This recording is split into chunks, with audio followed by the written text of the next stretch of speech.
عزیزان گرامی،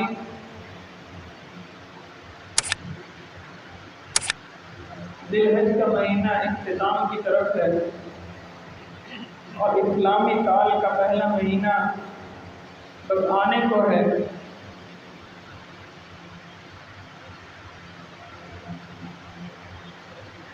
اسلامی سال کا پہلا مہینہ اور آخری مہینہ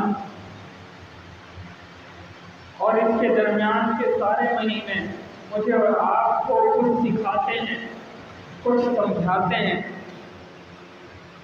کچھ بتاتے ہیں۔ کیا بتاتے اور سمجھاتے ہیں یہ مہینے؟ وہ یہ بتاتے ہیں کہ اللہ کے راستے پر، دین اسلام پر مر مٹنے کے لیے ہر وقت تیار رہنا چاہیے، کیونکہ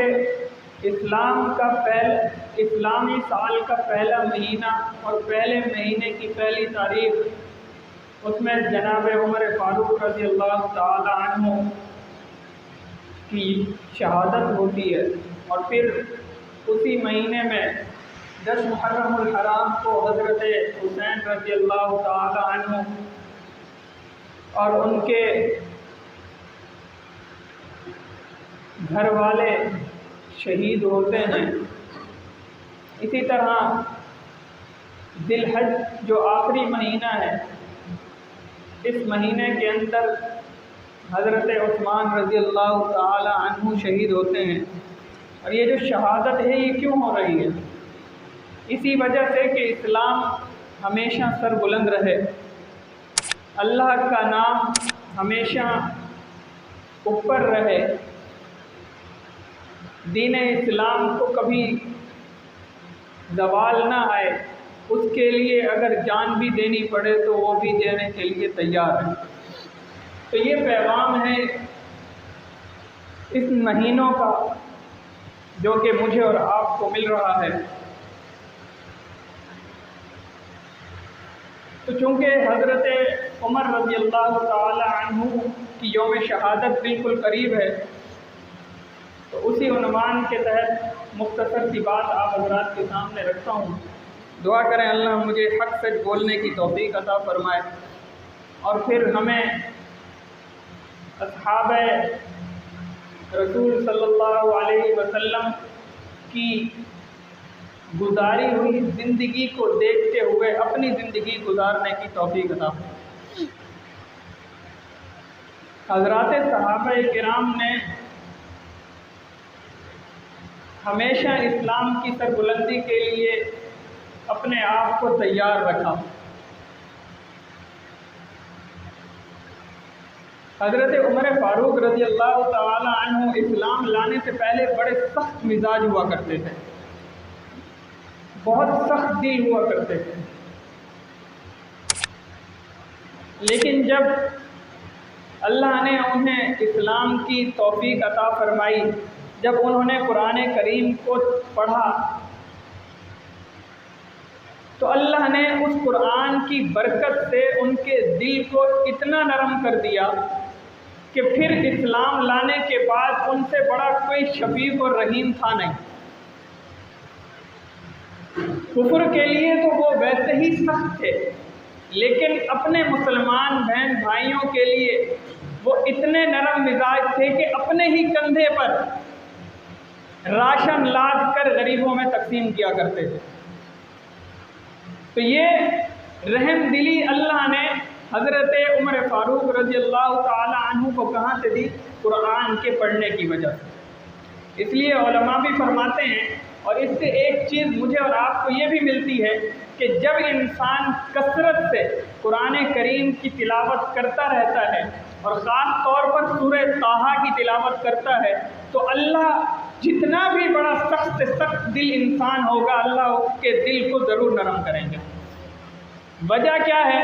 وجہ یہی ہے کہ اس قرآن کی برکت ہے کہ اللہ اس سخت دل کو موم اور نرم بنا دیتے ہیں، گرم مزاجی سے اسے نرم مزاجی کی طرف لے آتے ہیں، جیسا کہ حضرت عمر فاروق رضی اللہ تعالی عنہ کے ساتھ ہوا۔ نرم مزاجی ان کے اندر کیسے آئی؟ اور واقعات کیا ہیں؟ ایک مرتبہ آپ نے واقعات تو ویسے بہت سارے سن رکھے ہیں، میں ایسے ہی چند مختصر باتیں آپ حضرات کے سامنے رکھتا ہوں کہ حضرت فاروق اعظم رضی اللہ تعالی عنہ رات کو گشت کر رہے ہیں، رونے کی آواز آ گئی، معلوم پڑا کہ کھانے کو کچھ نہیں ہے، اس وجہ سے بچے رو رہے ہیں، گئے بیت المال سامان راشن تیار کیا، اپنے کندھے پہ رکھا، اس گھر میں واپس آئے، کھانا اپنے سامنے بنوایا، جب کھانا بن گیا تو غلام کہتا ہے فاروق اعظم رضی اللہ تعالی عنہ کو کہ چلیں اب تو ہم نے راشن انہیں دے دیا، کھانا یہ بنا رہے ہیں، اب یہ کھلائیں گے، کھلا کر یہ اپنے بچوں کو سلا دیں گے۔ تو فاروق اعظم رضی اللہ تعالی عنہ فرماتے ہیں کہ میں نے انہیں روتا ہوا دیکھا ہے، یہ رو رہے تھے، اب میں انہیں کھانا کھلا کر انہیں ہنستا ہوا دیکھنا چاہتا ہوں، خوش ہوا دیکھنا چاہتا ہوں، جب تک میں انہیں ہنستا ہوا اور کھیلتا ہوا نہیں دیکھوں گا تب تک میں اپنی جگہ سے ہلوں گا نہیں۔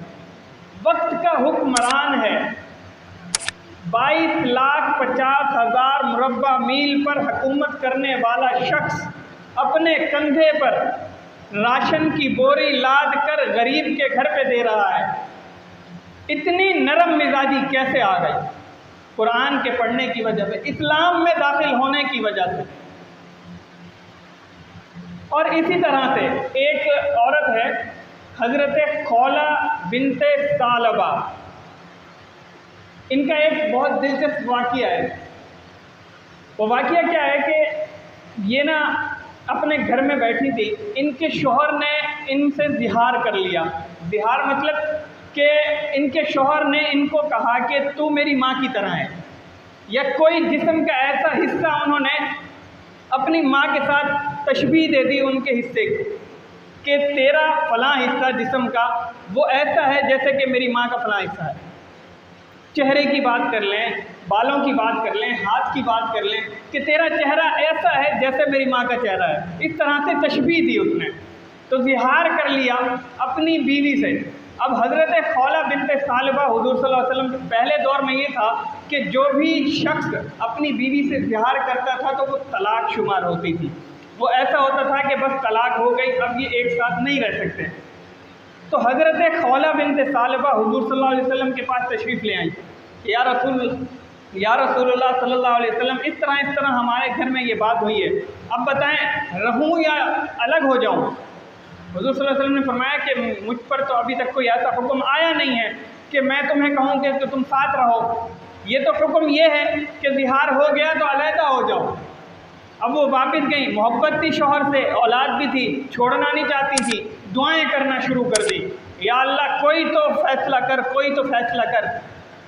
اتنا روئیں، اتنا گڑ گڑائیں کہ اللہ نے قرآن کی آیتیں اتاری، قد سمع اللہ قول التی تجادلک فی زوجہا وتشتکی الی اللہ۔ یہ 28ویں پارے کی شروع کی چند آیات ہیں، اس میں زہار کے متعلق اللہ نے ذکر فرمایا ہے۔ تو اللہ فرما رہے ہیں قرآن سے، اللہ نے وہی نازل فرمائی حضور صلی اللہ علیہ وسلم پر کہ یہ جو عورت آپ کے پاس مقدمہ لے کر آئی تھی، جو کہتی ہے کہ میں اور میرا شوہر آپس میں لڑ گئے اور اس لڑائی میں، اس گفتگو میں اس نے مجھ سے زہار کر لیا، تو اس نے گڑ گڑا کر اتنی دعائیں مانگی، اب میں نے اس کی بات سن لی ہے اور اس کا فیصلہ میں دے رہا ہوں۔ قد سمع اللہ، تحقیق اللہ نے سن لی ان میاں بیوی کی بات، اس بیوی کی بات کو جو گڑ گڑا کر مجھ سے دعائیں مانگ رہی تھی اور فیصلہ طلب کر رہی تھی۔ تو آگے اللہ نے فیصلہ کیا دیا؟ اگلی آیات کے اندر اللہ فرماتے ہیں کہ میں نے فیصلہ یہ دیا ہے کہ جو شخص بھی اپنی بیوی کے ساتھ زہار کر لیتا ہے تو اس کے لیے 3 حکم ہیں۔ ایک حکم، وہ غلام آزاد کرے، اگر غلام کی اس میں طاقت نہ ہو آزاد کرنے کی، غلام اس کے پاس نہ ہو تو 60 روزے رکھے، اگر وہ 60 روزے کی طاقت بھی نہ رکھتا ہو تو پھر وہ 60 مسکینوں کو 2 ٹائم کھانا کھلائے، صبح اور شام۔ اب حضرت خولہ بنت ثعلبہ کو حضور صلی اللہ علیہ وسلم نے یہ پیغام دے دیا۔ وہ خولہ بنت ثعلبہ بوڑھی ہو گئی، حضرت عمر رضی اللہ تعالی عنہ کا دور ہے، اصل واقعہ مجھے یہ سنانا تھا، حضرت عمر رضی اللہ تعالی عنہ کا دور ہے، وہ کہیں سے گزر رہے ہیں تو یہ درمیان میں آئیں اور آ کر حضرت فاروق اعظم رضی اللہ تعالیٰ عنہ کو روک لیا اور روک کر بہت ساری باتیں کرنے لگ گئیں کہ تمہارے دور حکومت میں یہ ہے، تمہارے دور حکومت میں یہ ہے، وہ ہے. بہت جیسے بزرگوں کا ہوتا ہے کام کہ وہ بزرگ اپنی باتیں بچوں کو اور اپنے سے ماتحتوں کو بولتے ہیں، کہتے رہتے ہیں. تو حضرت فاروق اعظم رضی اللہ تعالیٰ عنہ جا رہے ہیں، حضرت خولہ بنت ثعلبہ نے روک لیا اور باتیں کرنے لگ گئیں اور بہت ساری باتیں کی. اور حضرت فاروق اعظم رضی اللہ تعالیٰ عنہ 22,50,000 مربع میل کا حکمران سر جھکا کر کھڑا ہے اور ساری باتیں سن رہا ہے. جب وہ بول کر فارغ ہوئیں، اپنے راستے کو چلی، تو غلام کہنے لگا حضرت یہاں کھڑے رہے حضرت آپ اتنی دیر اور اس کی باتیں سنتے رہے، آپ ان کو جواب دے دیتے کہ مجھے کام ہے میں جانا چاہتا ہوں. نہیں، آپ تو کھڑے رہے. تو جواب سنیے حضرت فاروق اعظم رضی اللہ تعالیٰ عنہ. حضرت فاروق اعظم فرماتے ہیں کہ یہ وہ عورت ہے کہ جس عورت کی صدا اللہ نے سنی اور صدا سن کر اللہ نے قرآن کی آیتیں بنا کر پیش کر دی ہیں. میں عمر کیا حیثیت رکھتا ہوں اس کے سامنے کہ میں اس کی بات نہ سنوں. حضرت فاروق اعظم رضی اللہ تعالیٰ عنہ اتنا بڑا حاکم اور سر جھکا کر اس کی بات سن رہے ہیں. آج میرے سامنے کوئی بڑا بزرگ کہتا ہے تو میں اس کی بات اگنور کر کے کوشش کرتا ہوں کہ بس دور نکل جاؤں، اس کے سامنے نہ آؤں. اس میں ہمیں ایک سبق ملتا ہے. وہ سبق کیا ملتا ہے کہ جب بھی کوئی بڑا بزرگ ہمارے گھر میں یا ہمارا کوئی استاد جو ہمارا پڑھانے والا ہے کوئی بات کہہ رہا ہو تو تسلی سے، خاموشی سے ہمیں اس کی بات کو سننا چاہیے، بجائے اس کے کہ ہم آرگیو کریں اور اس کے سامنے اپنی آواز کو بلند کریں یا ہم یہ کہیں کہ آپ کو نہیں پتہ مجھے زیادہ پتہ ہے.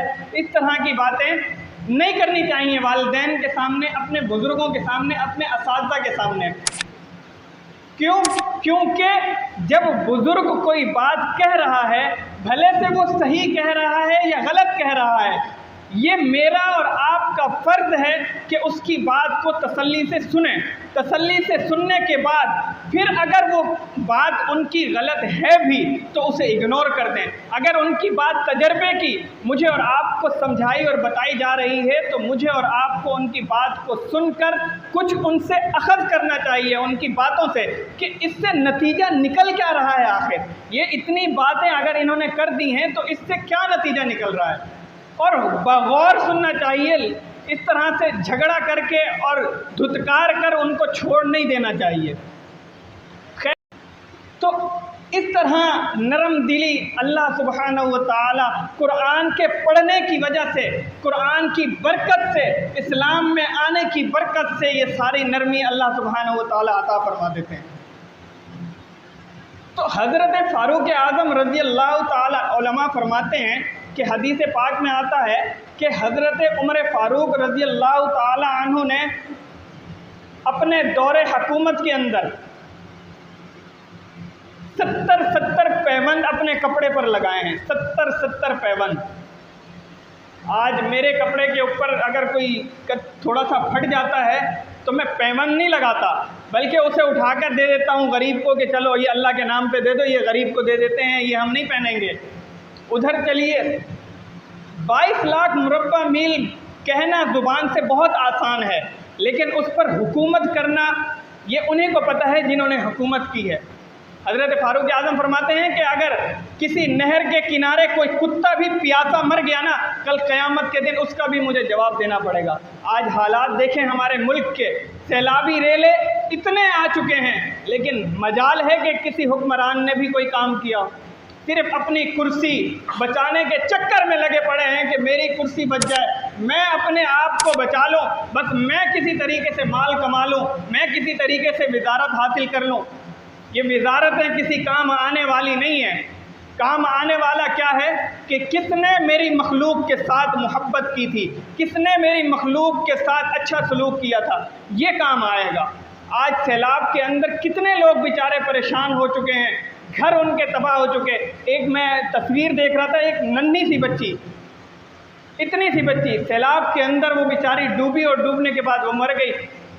یہ جو ہم قربانی کے ٹائم میں وہ تختہ رکھتے ہیں اور وہ چٹائیاں رکھتے ہیں، اس چٹائی پر اس بچی کی لاش رکھی ہوئی ہے۔ مجھے دیکھ کر میرے رونگٹے کھڑے ہو گئے کہ ہم کہاں کھڑے ہیں، ہم کہاں ہیں، ہمارے حکمران کہاں ہیں؟ ہم کیوں نہیں اٹھتے اپنے حق کے لیے؟ ہم کیوں نہیں اٹھتے اور کیوں نہیں کہتے کہ ہمارا حق ہے ہمیں دو؟ حکمران صرف اپنی کرسی کے پیچھے لگا پڑا ہے اور کہتا ہے کہ بس میں وزیر اعظم بن جاؤں، میں وزیر اعلیٰ بن جاؤں، مجھے یہ عہدہ مل جائے، مجھے ارے اللہ کے بندو، سارے عہدے تمہیں ملیں گے، سب کچھ تمہیں ملے گا، پہلے رعایا کا جس کی وجہ سے تمہیں اللہ نے حکومت دی ہے اسے تو دیکھو۔ میں یہ کہنا چاہتا ہوں کہ حضرت فاروق اعظم رضی اللہ تعالی عنہ حاکم ہیں، اربع عناصر پر ان کی حکومت ہے، اس کے باوجود بھی اپنے جسم پر جو کپڑا پہنتے ہیں کتنے پیبند لگاتے ہیں؟ 70 پیبند لگاتے ہیں، 70 پیبند ان کے کپڑوں پر ہیں، اس کے باوجود بھی کبھی اکڑ نہیں دکھائی ہے۔ آج کوئی شخص کسی کمپنی کا مینیجر بن جاتا ہے نا تو وہ اکڑ دکھانا شروع کر دیتا ہے، کوئی پروفیسر بن جاتا ہے تو وہ اکڑ دکھانا شروع کر دیتا ہے، کوئی چھوٹے سے بڑے عہدے پہ چلا جاتا ہے وہ اکڑ دکھانا شروع کر دیتا ہے۔ کسی مل میں اگر وہ کام کر رہا ہے اور اس کا عہدہ تھوڑا سا اچھا ہے تو وہ اکڑ دکھانا شروع ہو جاتا ہے۔ کیوں اکڑ دکھا رہے ہو بھائی؟ یہ مینیجر کی پوسٹ تمہیں کیوں ملی؟ جبھی ملی ہے نا کہ اللہ نے تمہیں دی ہے۔ اگر اللہ کپاس نہ بناتے، زمین سے کپاس کو اگاتے ہی نہیں، زمین سے اناج کو اگاتے ہی نہیں تو یہ فیکٹری بنتی؟ یہ جو بڑے بڑے کارخانے ہیں یہ کارخانے بنتے؟ جب یہ کارخانے نہ بنتے تو تم اس کے مالک بن سکتے تھے؟ نہیں بن سکتے تھے۔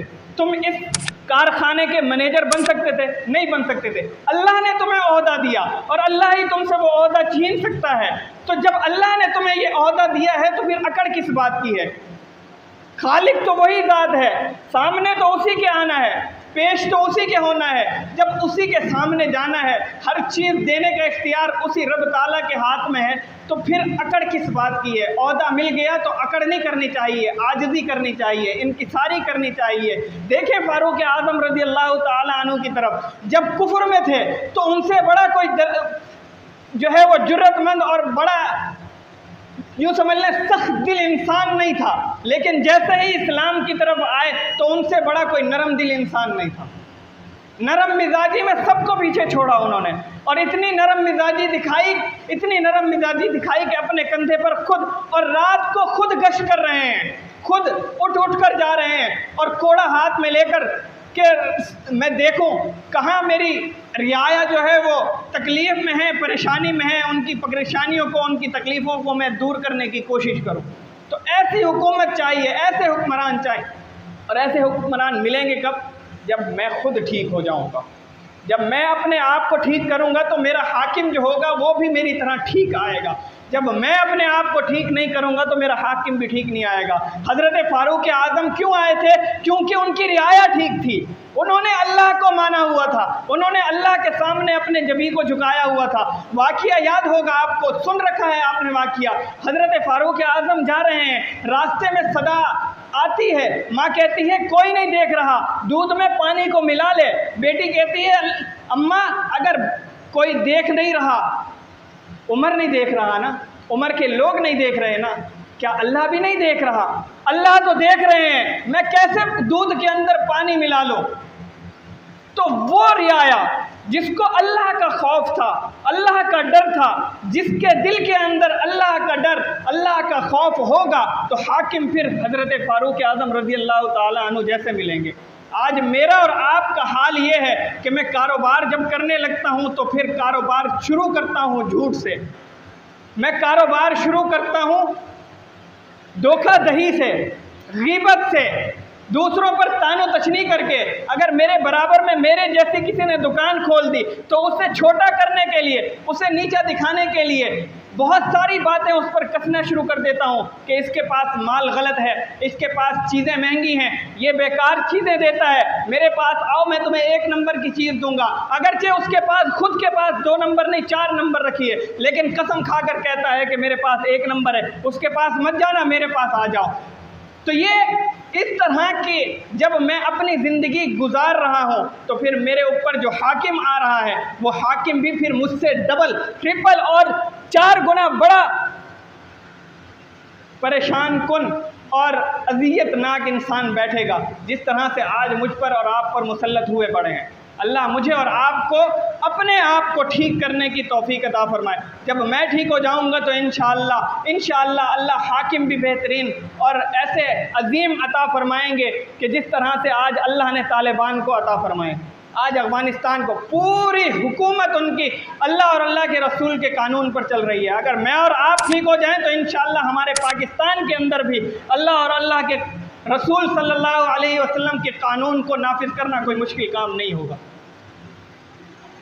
حضرت فاروق اعظم رضی اللہ تعالی عنہ نے چند ایک ان کی خصوصیات بتا کر بات ختم کرتا ہوں۔ حضرت فاروق اعظم رضی اللہ تعالی عنہ وہ عظیم ہستی ہیں کہ جنہوں نے اپنے دور خلافت کے اندر 4000 مساجد بنائی ہیں۔ 4000 مساجد، کوئی ایک دو مسجدیں نہیں، 4000 مساجد، 900 جامع مسجد بنائی ہیں۔ اور محکمہ ڈاک جو ہے، یہاں سے وہاں خط لے جانا، وہاں سے خط یہاں آنا، یہ محکمہ ڈاک بھی حضرت فاروق اعظم رضی اللہ تعالیٰ عنہ کے دور میں ہوا ہے۔ اور 20 رکعت تراویح کا جو یہ سلسلہ ہے، یہ 20 رکعت تراویح کا سلسلہ بھی حضرت فاروق اعظم رضی اللہ تعالیٰ عنہ نے کیا ہے۔ لوگ اعتراضات کرتے رہتے ہیں، میں آپ کو ایک چھوٹی سی بات کرتا ہوں۔ حضرت فاروق اعظم رضی اللہ تعالیٰ عنہ جب مسجد میں آئے رمضان کے دنوں میں عشاء کی نماز کے ٹائم، تو مختلف لوگوں کو دیکھا کہ وہ کوئی 2 ادھر کھڑے ہیں، 4 ادھر کھڑے ہیں، 6 ادھر کھڑے ہیں۔ تو حضرت فاروق اعظم رضی اللہ تعالیٰ عنہ نے پوچھا کہ یہ کیا ہو رہا ہے؟ تو جواب ملا کہ تراویح کی نماز پڑھی جا رہی ہے الگ الگ۔ حضرت فاروق اعظم رضی اللہ تعالیٰ عنہ نے ابی ابن کعب رضی اللہ تعالیٰ عنہ جو اس وقت کے حافظ تھے، انہیں فرمایا کہ تم مصلی پہ کھڑے ہو، باقی ساری جو رعایا تھی، سارے لوگ تھے، انہیں حضرت فاروق اعظم رضی اللہ تعالیٰ عنہ نے فرمایا کہ اب مقتدی بن جاؤ اور اس کے پیچھے کھڑے ہو کر آپ نے 20 رکعت نماز تراویح پڑھنی ہے۔ حضرت فاروق اعظم رضی اللہ تعالیٰ عنہ کا دور چلا گیا، حضرت علی رضی اللہ تعالیٰ عنہ کا دور آیا۔ تو جب رمضان کا مہینہ آیا، حضرت علی رضی اللہ تعالیٰ عنہ نے مسجد میں عشاء کی نماز کے ٹائم دیکھا کہ ایک امام ہے اور اس کے پیچھے بہت سارے لوگ کھڑے ہو کر نماز تراویح ادا کر رہے ہیں۔ تو حضرت علی رضی اللہ تعالیٰ عنہ نے حضرت عمر رضی اللہ تعالیٰ عنہ کے لیے دعا فرمائی۔ کیا دعا فرمائی؟ فرمایا کہ یا اللہ، فاروق اعظم رضی اللہ تعالیٰ عنہ نے جس طرح سے تیرے گھر کو آباد کیا ہے، تیرے گھر میں روشنی کی ہے، اے اللہ تو اس کی قبر کو بھی اسی طرح سے شاد اور آباد فرما اور اس کی قبر کو بھی روشن فرما۔ یہ حضرت علی رضی اللہ تعالیٰ عنہ کے حضرت فاروق اعظم رضی اللہ تعالیٰ عنہ کے لیے دعائیہ کلمات ہیں۔ تو حضرت علی رضی اللہ تعالیٰ عنہ نے یہ دعائیہ کلمات حضرت فاروق اعظم کے لیے کہے۔ تو ایسا حکمران جس نے اپنے دور حکومت میں ساری اذیتیں تکلیفیں برداشت کی، ساری اذیتیں تکلیفیں برداشت کرنے کے بعد اسلام کے پرچم کو 22,50,000 مربع میل تک پھیلایا۔